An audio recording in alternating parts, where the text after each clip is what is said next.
दक्षिण की ओर बढ़ते हुए छत्रपति शिवाजी महाराज की सेना लगातार सफलता प्राप्त कर रही थी।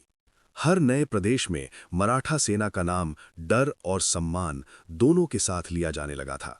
छत्रपति शिवाजी महाराज अच्छी तरह समझ चुके थे कि अगर स्वराज्य को एक मजबूत और विस्तृत शक्ति बनाना है तो दक्षिण भारत में अपनी पकड़ बनाना बहुत आवश्यक है।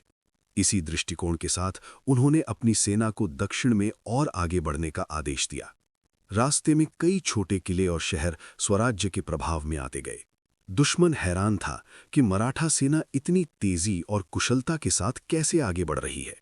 इसी अभियान के दौरान मराठा सेना दक्षिण भारत के एक अत्यंत मजबूत और रणनीतिक रूप से महत्वपूर्ण क्षेत्र तक पहुंची, वेलोर फोर्ट। ये किला अपनी मजबूत दीवारों और सुरक्षा के लिए प्रसिद्ध था। इस पर सीधा कब्जा करना आसान नहीं था। छत्रपति शिवाजी महाराज ने इस स्थिति का सावधानी से मूल्यांकन किया। उन्होंने समझा कि हर किला बल से नहीं बल्कि योजना और समय के साथ जीता जाता है। इसलिए मराठा सेना ने दक्षिण भारत में अपनी स्थिति को और मजबूत करने पर ध्यान केंद्रित किया और रणनीतिक रूप से महत्वपूर्ण स्थानों पर अपना प्रभाव बढ़ाया।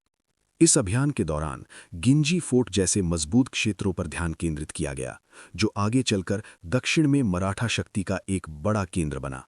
धीरे धीरे दक्षिण भारत में स्वराज्य की उपस्थिति मजबूत होती गई। इस विजय यात्रा के साथ छत्रपति शिवाजी महाराज का नाम दक्षिण भारत में और भी अधिक प्रचलित हो गया।